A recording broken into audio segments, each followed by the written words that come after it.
Very good afternoon to all of you. तो बच्चों बताओ कैसे हो तुम लोग? आई होप अच्छे होंगे, पढ़ाई कर रहे होगे, मन लगाकर पढ़ाई कर रहे होगे। तो चलो इसी होप के साथ स्टार्ट करते हैं आज का नया सेशन, आज का नया lecture, that is the cytoplasm.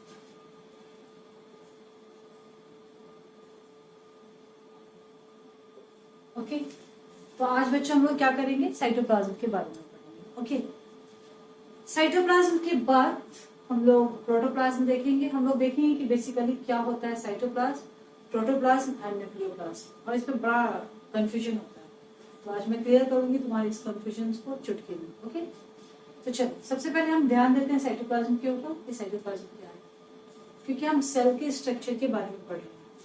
Cell के स्ट्रक्चर में हमने सेल मेम्ब्रेन को, सेल वॉल को क्लियर कर दिया था, जो कि हमारा आउटसाइड के स्ट्रक्चर्स थे। अब हम थोड़ा अंदर आ जाएं, सेल के अंदर झांक कर देखें।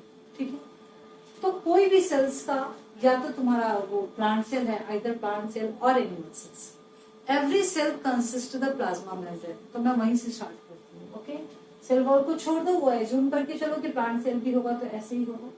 बाद में जब हम पढ़ेंगे कि सेल के अंदर बहुत सारे सेल ऑर्गेनेली भी होते हैं, तब बताऊंगी कि प्लांट सेल में कौन कौन से ऑर्गेनेली होते हैं और एनिमल सेल्स में कौन कौन से ऑर्गेनेली होते हैं। ठीक है, अभी हम क्या बता रहे हैं तुम्हें?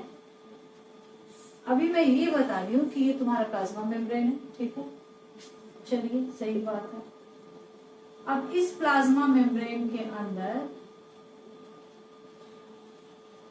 इस प्लाज्मा मेम्ब्रेन के अंदर जेली लाइक सब्सटेंस है। ठीक है, चलो मान लिए, बोलो कि हाँ मैं मान ली। ठीक है, चलो पता है इस जेली लाइक सब्सटेंस को तो हमने बोल दिया cytoplasm.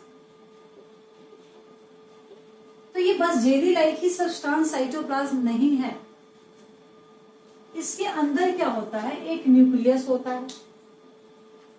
Okay, nucleus,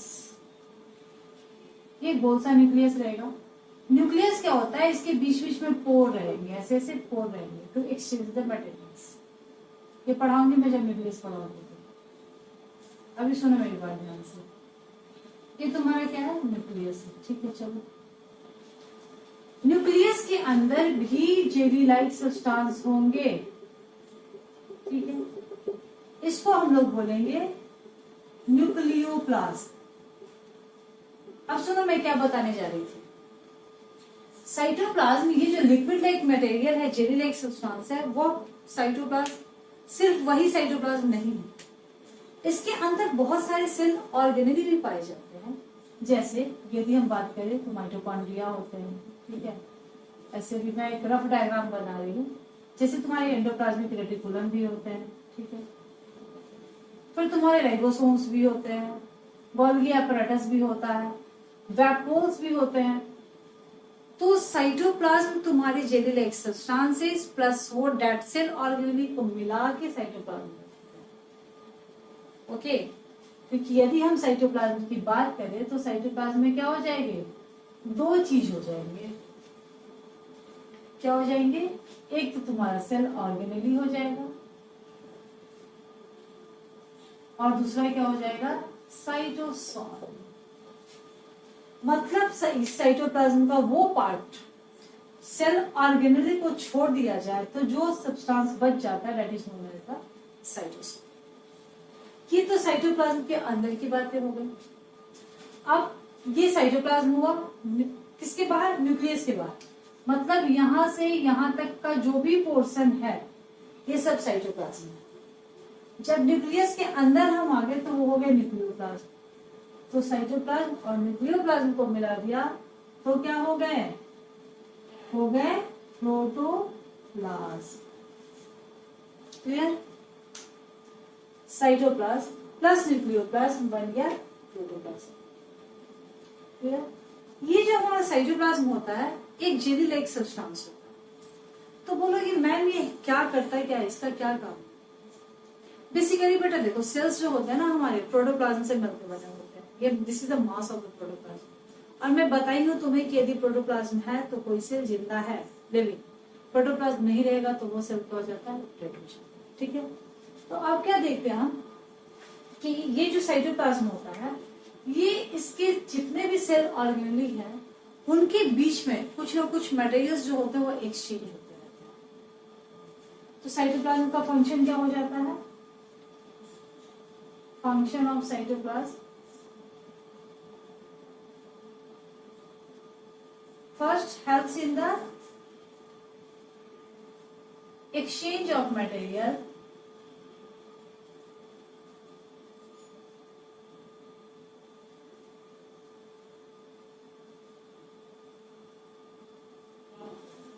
okay inside the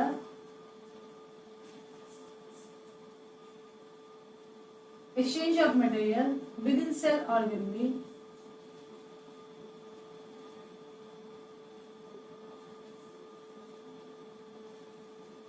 present inside the cytoplasm.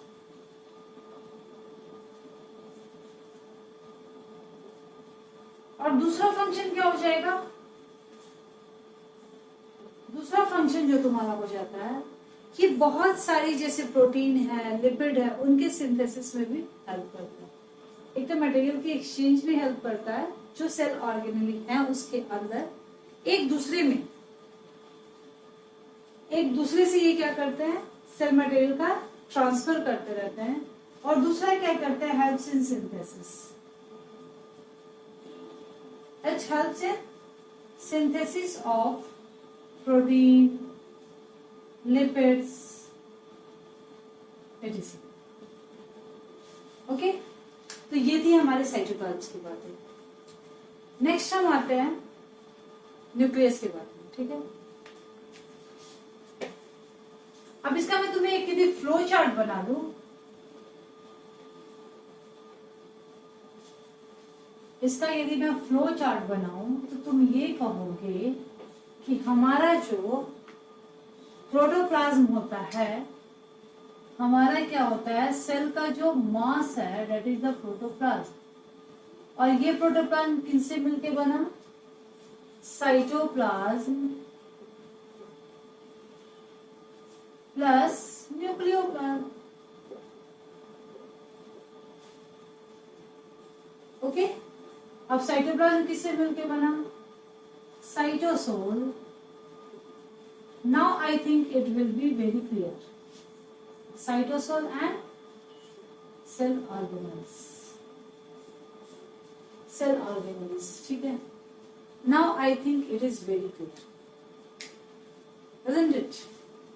नहीं है, नहीं है तो लिख दो चैट बॉक्स में क्या क्लियर नहीं है, और यदि है तो बना दो थम्स अप का सिंबल। ओ सॉरी। ओके, अब हम दूसरे स्ट्रक्चर के बारे में पढ़ेंगे, दैट इज द न्यूक्लियस।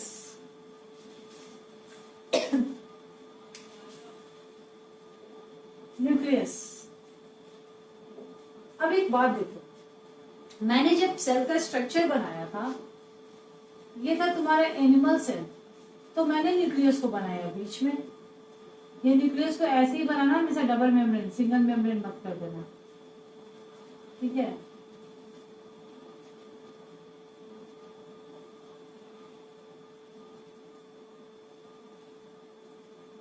ठीक है, ठीक है, ठीक है, ठीक है, ठीक है, ठीक है, ठीक है। Okay, clear? लेकिन यही चीज यदि तुम प्लांट सेल में बनाओगे तो ये सेंटर में नहीं लोकेटेड होगा। जब हम प्लांट सेल की बातें करेंगे तो ध्यान दो, ये था सेल वॉल, ये क्या है, एनिमल सेल। क्लियर? इसमें न्यूक्लियस क्या हो जाएगा तुम्हारा, यहाँ साइड में रहेगा। क्यों रहेगा बोलोगे तुम, मैम ऐसा क्यों होगा? तो ऐसा इसलिए होगा बच्चों, क्योंकि हमारा जो प्लांट सेल है उसमें बड़ा सा वैक्यूल रहता है बीच में, जो कि न्यूक्लियस को शिफ्ट कर देता है साइड में। लेकिन हमारे एनिमल सेल्स में छोटे छोटे वैक्यूल्स होते हैं, इसलिए हमारे सेंटर में क्या होता है, न्यूक्लियस होता है। ठीक है, तो अब ये न्यूक्लियस का जब हम पार्ट पढ़ेंगे कि न्यूक्लियस क्या है, तो बेसिकली जैसे हमारा ब्रेन काम करता है, ब्रेन कंट्रोल करता है हमारे बॉडी को, उसी तरह से न्यूक्लियस जो है वह मेन कंट्रोलिंग पार्ट है cell. It controls the whole activities of the cell. Okay, अब चलो न्यूक्लियस की बात कर लेते हैं, भाई कैसे एक्टिविटी कंट्रोल करता है, क्या करता है। तो ये है तुम्हारा न्यूक्लियस, और इसमें तुम जो बीच बीच में गैप देख रहे हो ना बेटा, ये क्या है तुम्हारे न्यूक्लियर पोर्शन। अरे यार मिटा के बनाई फिर भी वैसे ही डायग्राम बना है ना। चलो कोई बात नहीं बेटा, कोई बात नहीं, कोई बात नहीं। डायग्राम पे मत जाओ, भावनाओं पे जाओ, है ना। टॉपिक पे जाओ जो मैं समझा रही हूँ, क्लियर। डायग्राम को ध्यान मत दो, है। चलो मैं ड्राइंग टीचर थोड़ी ना हूँ, क्लियर। वैसे बायो टीचर का ना डायग्राम अच्छा होना चाहिए, सुंदर बनने चाहिए, खूबसूरत डायग्राम, है ना। तो चलो थोड़ा सा सुंदर ही बना देते हैं। चलो अभी हंसना नहीं तुम लोग, ठीक है ना, ढूंढ लाओ, हंसना मना है।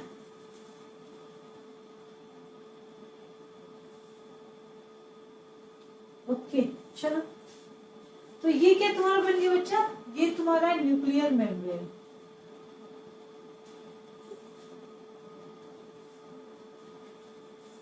और सुनो मेरी बात, एक बात, किसी में तो न्यूक्लियस होता है और किसी किसी में नहीं होता है न्यूक्लियस, जैसे प्रोकैरियोटिक सेल की हम बात करें, या फिर तुम्हारे ह्यूमन बीइंग में, मतलब तुम्हारे ह्यूमन बीइंग में नहीं, हम लोगों में ह्यूमन बीइंग में आरबीसी नॉन न्यूक्लिएटेड होता है। न्यूक्लियस एब्सेंट किसमें होता है, इन आरबीसी। हाँ, अच्छा लगा, कुछ नई बात जाने। और बहुत सारे सेल ऐसे होते हैं, मतलब मैक्सिमम में तो एक न्यूक्लियस पाया जाता है, बट बहुत सारे ऐसे भी होते हैं जो कि मल्टी न्यूक्लिएटेड, जैसे कि पैरामीशियम। ओके, अब हमारे न्यूक्लियस की जब हम थोड़ी कहानी आगे बढ़ाएं, तो ये न्यूक्लियर मेम्ब्रेन होता है, और ये क्या होता है, डबल सिंगल मेम्ब्रेनस स्ट्रक्चर नहीं पाया जाता। न्यूक्लियर मेम्ब्रेन के अंदर क्या पाए जाएंगे, अभी मैं बताई प्रोटोप्लाज्म कैसे बनते थे, तो ये होंगे तुम्हारे न्यूक्लियोप्लास्ट। ये भी समझ में आ गया, nucleus which is the main controlling centre of the cell, और हर सेल में न्यूक्लियस पाया जाएगा, ठीक है। न्यूक्लियस में कितने मेम्ब्रेन रहेंगे, it is surrounded by the, that is enclosed by the two membranous structure, और अंदर में क्या रहेगा, jelly like substance inside the nucleus is nucleoplasm. अब अंदर चलते हैं, हाँ, न्यूक्लियोप्लाज्म में घुसते हैं, थोड़ा एंट्री मारते हैं, देखते हैं क्या क्या है। जैसे तुम अंदर जाओगे तुम्हें क्या दिखाई देगा कि इस तरह का एक स्ट्रक्चर बना हुआ है, that is known as a chromosome, ठीक है। बट ये क्रोमोसोम का जो शेप ऐसा होता है, जब थोड़ा और आगे बढ़ोगे 9th में, अभी तुमको 8th क्लास के लिए बता रही हूँ ना मैं, ये तो इतना डिटेल में नहीं बताऊंगी मैं, थोड़ी जाओगे 9th में 11th में तो पढ़ोगे कि ये क्रोमोसोम इस कंडीशन में ये कंडेंस कहलाते हैं, ठीक है। ये सेल डिवीजन होता है, सेल डिवीजन जो सेल डिवाइड करके फिर दो तरह के सेल डिवीजन भी होते हैं, जिसमें एक तो हमारा सोमैटिक सेल्स में होता है, एक जर्म सेल्स में। तो ये तो कंडेंस करने के बाद बनते हैं, बाकी ऐसे क्रोमैटिन फाइबर्स टाइप स्ट्रक्चर्स होते हैं, ऐसे ऐसे ऐसे ऐसे तुमको दिखाई देगा सेल डिवीजन के पहले, ठीक है। ऐसे ऐसे बहुत लंबे लंबे, ये 2-2 मीटर तक लंबे हो जाते हैं। और ये पता है कैसे होते हैं, ऐसे देखो, ऐसे ये जो तुम्हारा डीएनए है ना, ये जब पतले, ये खुल के जब ऐसे होंगे तो ये हिस्टोन प्रोटीन के ऊपर लिपटे लिपटे होता है, तो ये ऐसे ऐसे पतले पतले ऐसे ऐसे धागे के लाइक स्ट्रक्चर्स होते हैं, ठीक है। और फिर ये क्या करते हैं, सेल डिवीजन के समय जाके ये इसके अंदर जाके कंडेंस हो जाते हैं। मतलब अभी तुम इतना याद कर लो कि क्रोमोसोम पाए जाते हैं न्यूक्लियोप्लाज्म, और ये जो ऐसे फैले होते हैं क्रोमैटिन ऐसे ऐसे करके, ये प्रोटीन के साथ फैले होते हैं, ठीक है। तो यहाँ पे ये क्या करता रहता है, आरएनए का फॉर्मेशन करता रहता है, ठीक है, that is known as the ribosomal RNA, जो कि क्या करता है, मतलब यहाँ पे आरएनए पाए जाते हैं जो कि राइबोसोम के प्रोडक्शन में हेल्प करता है, और जहां राइबोसोम का प्रोडक्शन होता रहता है वहां पे डेंस न्यूक्लियस पाए जाते हैं, ऐसे ना डेंस, ये कुछ साइजेस नहीं होते इसके, मतलब तुम डेंस दिखाई देगा जहां पे न्यूक्लियस का जो पार्ट डेंस दिखाई देगा उसको क्या बोलते हैं, न्यूक्लियोलस, क्या बोलते हैं, न्यूक्लियोलस, ठीक है। और वो न्यूक्लियोलस कहाँ होता है, जहां, इसलिए बोला जाता है, इसलिए तुम अपने बुक में देखे होगे कि RNA found in the nucleolus, जहां पे राइबोसोम का प्रोडक्शन होता रहता है। और राइबोसोम का प्रोडक्शन कैसे होता है, राइबोसोमल आरएनए से, वहां पे डेंस पाया जाता है, एकदम डेंस स्ट्रक्चर दिखाई देता है, this is called the nucleolus.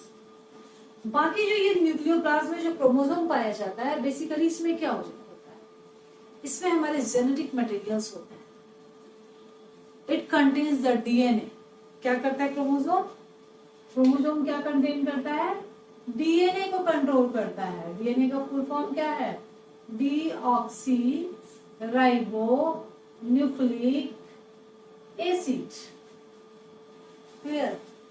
और डीएनए जो है हमारे इंफॉर्मेशन को कैरी करता है from one generation to another generation in the form of gene. तो जीन को क्या बोलते हैं, यूनिट्स ऑफ हेरिडिटी, ठीक है। यही जीन क्या करता है, हमारे मम्मी पापा का कैरेक्टर्स, हमारे दादा दादी का कैरेक्टर्स, हमारे नाना नानी का कैरेक्टर्स जो पास होते जाता है जनरेशन टू जनरेशन, इस जीन की वजह से होती है, क्या है, विच is the part of the DNA. और डीएनए कहाँ रहता है, it is found in the chromosome. तो इस तरह से हमने ये न्यूक्लियस का स्ट्रक्चर देखा कि न्यूक्लियस में क्या क्या होते हैं, क्रोमोसोम होते हैं, और क्रोमोसोम्स की जो फाइबर लाइक स्ट्रक्चर होते हैं, थ्रेड लाइक स्ट्रक्चर होते हैं, मतलब ये तो क्या होता है, ये कंडेंस फॉर्म में क्या हो जाता है जब भी हमारे सेल डिवीजन का टाइम आता है, तो ऐसे थ्रेड लाइक स्ट्रक्चर प्रेजेंट रहते हैं, that is known as the chromatin fibres, ठीक है। वो क्रोमैटिन फाइबर्स क्या होते हैं, जहाँ पे आरएनए का फॉर्मेशन करते हैं, राइबोसोमल आरएनए जिसको बोलते हैं, वो जहां पाया जाता है वहां पे क्या होता है, किसका सिंथेसिस होता है, राइबोसोम्स का। और राइबोसोम सिंथेसिस हो के क्या हो जाते हैं, फिर यहाँ से बाहर निकल जाते हैं, और फिर क्या करते हैं, ये हमारे प्रोटीन सिंथेसिस में हेल्प करते हैं, इसलिए इसको क्या करते हैं, इसको प्रोटीन सिंथेसिस, प्रोटीन का फैक्ट्री बोलते हैं। हमारा जो प्रोटीन का सिंथेसिस होता है हमारे डीएनए वगैरह का, आगे जब तुम क्लास में जाओगे तो पढ़ोगे, ये हमारे राइबोसोम्स के ही ऊपर होता है। और दूसरी बात, ये जो पोर्स होते हैं यहाँ से जाता है क्या, एंडोप्लाज्मिक रेटिकुलम। तो ये एंडोप्लाज्मिक रेटिकुलम क्या होते हैं, यहाँ से जो भी मटेरियल्स जाते हैं उनके मूवमेंट में हेल्प करते हैं, बाहर से अंदर और अंदर से बाहर। तो this is the pathway for the movement और for the exchange of the. तब यदि बात आ गई, तब न्यूक्लियस का क्या रोल है भाई, क्या फंक्शन है हमारा न्यूक्लियस का, तो मैं यहां लिखती हूँ, न्यूक्लियस के फंक्शंस में क्या लिखोगे, पहला तो सबसे जो मेन इंपॉर्टेंट पॉइंट है, इट कंट्रोल्स ऑल एक्टिविटीज, जो भी तुम्हारे एक्टिविटीज हमारे सेल के अंदर में होता है, ये सारे एक्टिविटीज को कंट्रोल। दूसरा, इट प्रोवाइड जेनेटिक मटेरियल्स, क्योंकि डीएनए कहाँ पाया जा रहा है, न्यूक्लियोप्लाज्म में पाया जा रहा है।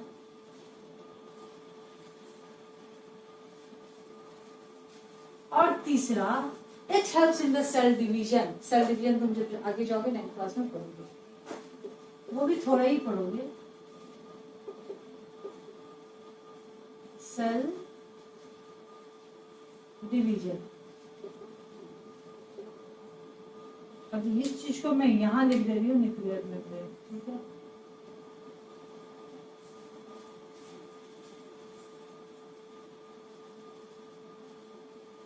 Clear, okay. तो these are all about the cytoplasm, nucleoplasm. फिर न्यूक्लियोप्लाज्म के अंदर हमने स्ट्रक्चर देखा, that is the nucleolus. Chromosome क्या है, क्रोमैटिन फाइबर्स क्या है, ठीक है। वो क्रोमैटिन फाइबर्स जो होते हैं ना, हिस्टोन प्रोटीन होता है हमारे न्यूक्लियोप्लाज्म में, तो उसके ऊपर ऐसे ऐसे लिपटे होते हैं जो कि एक बीड्स लाइक स्ट्रक्चर बनाते हैं मोती की तरह। फिर ये अंदर चले जाते हैं, क्रोमोसोम में कंडेंस हो जाते हैं बिल्कुल, तो क्रोमोसोम स्ट्रक्चर बनाते हैं which helps in the cell division. तो अब नेक्स्ट क्लास में हम लोग पढ़ेंगे फिर बाकी सारे जो सेल ऑर्गेनली हैं, तो उनको एक एक करके मैं स्टार्ट करूंगी, एक्सप्लेन करने जाऊंगी। ओके, और अभी तक जो पढ़ाई किया उसको रिविजन करना, और अभी भी कोई यदि डाउट रह गया है तो तुम उसको चैट बॉक्स में लिख सकते हो, कमेंट सेक्शन में डाल दे सकते हो। मैं तुम्हारे कमेंट सेक्शन भी पढ़ती हूँ, and accordingly I reply also, तो तुम कमेंट सेक्शन में भी डालो, चैट बॉक्स में डालो। ओके, और तब तक के लिए गुड बाय, स्वस्थ रहो, मस्त रहो, मुस्कुराते रहो, पढ़ते रहो और रिविजन करो।